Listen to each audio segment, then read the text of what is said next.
now. This is the era that everybody was called weird. They're prospering right now.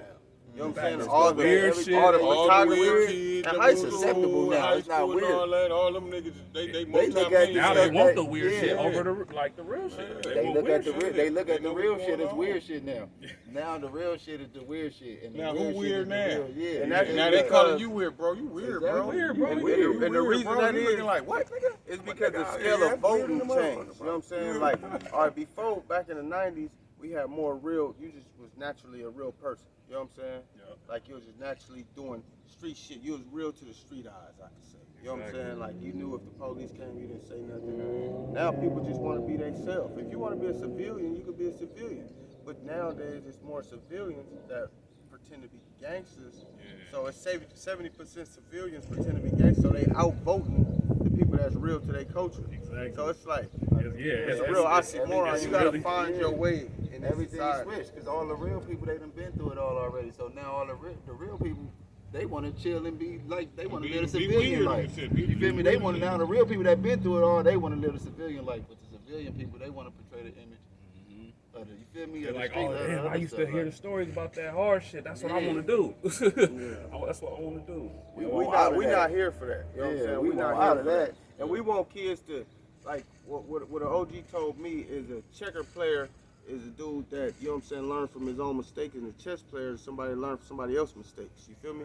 So we want our kids under us to learn from our mistakes so they can play chess all the way up.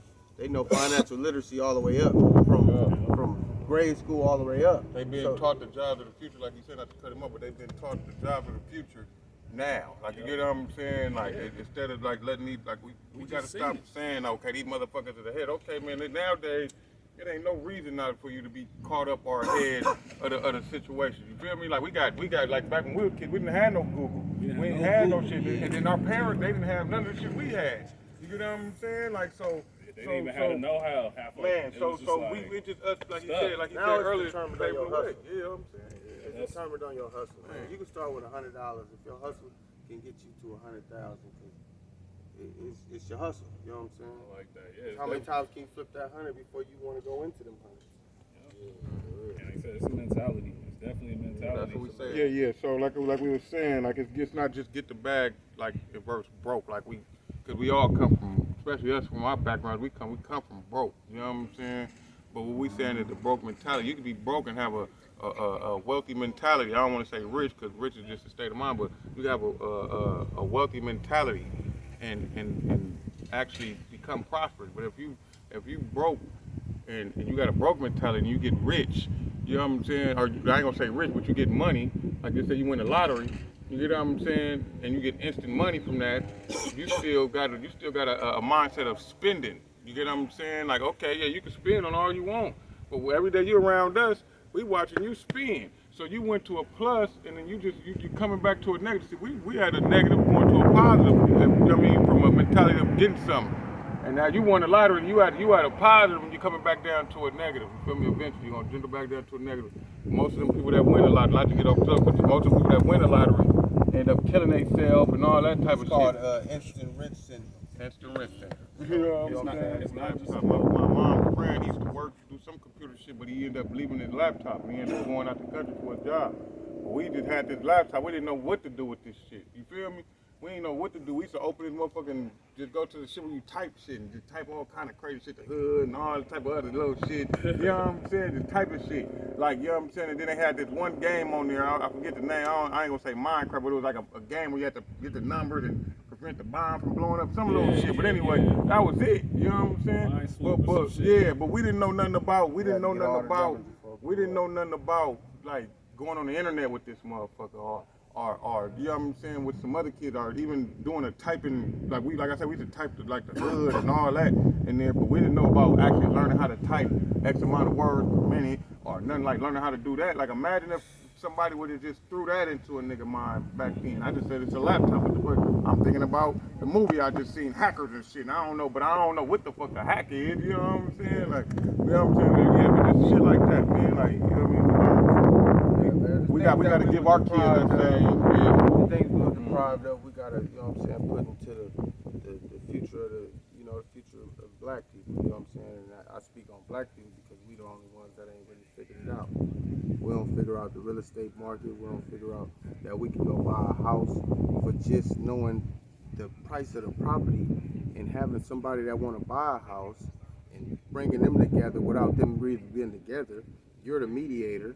So you go give the dude $2,000 to hold the lot, and then this dude give you $10,000 to get the property. You just bought that property without having no money. You bought that out of his $10,000. You know what I'm saying? We need to know that because they know that.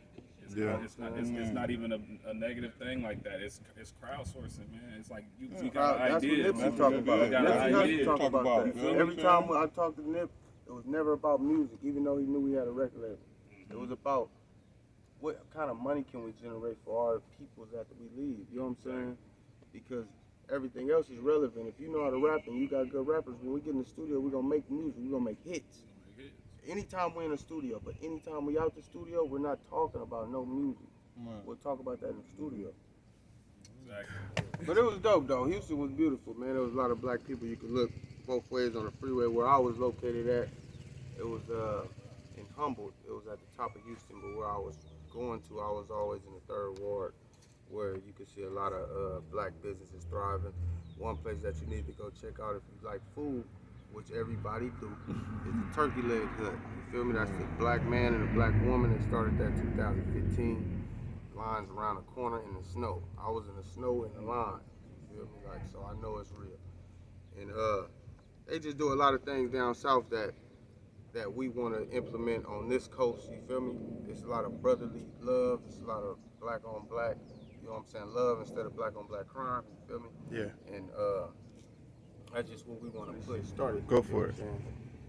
So we 2017 we was seeking out for talent because we was kind of like distraught. We just lost our mother, but we knew we had something to do. You feel me? We had a mission to fulfill. You know what I'm saying? So we came back to where we came from. You know what I'm saying? We were born and raised in the projects. We came back 2016 and we just was waiting and marinating.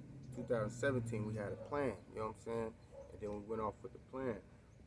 My boy Weezy, G Wayne, you know what I'm saying?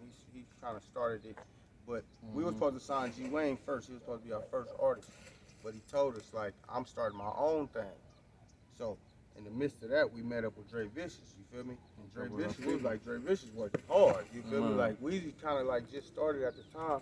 He got a lot better from there where he is now, but Dre Vicious was going in. You feel me? So we brought it back to the hood. We did toy drives, you know what I'm saying? We did Easter events, you know what I'm saying? We did all types of things, you know what I'm saying? We fed the homeless, which we just did 2 weeks ago again. And, you know, Dre Vicious was like the spark. I always say, like, I'm the mind, my brother's the mouth, he's the mouth, the mental. My uncle, he's the heart of this shit. And Dre Vicious is like the spark of this shit. And Uncle Nardo, you know. Uncle Nardo, he would be right here. He on the road right now, but, you know, he always here with us, you feel me? And that's just how, you know what I'm saying, we came about. You know what I'm saying? That's what it's about. Big homie, but you motivated me to grow more. And then that make their relationship better. Exactly. Because they see young black people, because in our age, we supposed to be pimping and playing. You supposed to be bullshitting. That's 90% of the And it's the people realness, you feel me? Like what they see, We they see staying these with our reality women, you feel TV me? shows like these love and hip hop shows and shit like that. That's what they see and they be, but I gave them, you feel me? You get the real shit with me, you gonna get my family, you gonna get my boys, you gonna get the ups and downs and everything too, you feel me? Because it ain't all just sunshine either, you feel me? Like, so I'm gonna give you the good side, the bad side. You feel me? You gonna get it all. Like real shit. Like you feel me? This really my motherfucking brother. Like you get what I'm saying? Like so it's like how can it be? We gotta fall. You gotta go through it. So that's what determines on who you really are to who a nigga is to you. Sometimes you gotta break down and build up. A nigga kick around you when you up all day for 37 years, nigga. You know what I'm saying? The 38 years you go broke, nigga, you realize, oh, I really didn't know this nigga. Turn around, nigga, I'm broke now. This nigga ain't around. The nigga don't want to hang with a nigga. Don't feel like you owe a nigga nothing to nothing. Like 38 years. Nigga, year one. The first year broke. What Kanye say? 18 years. 18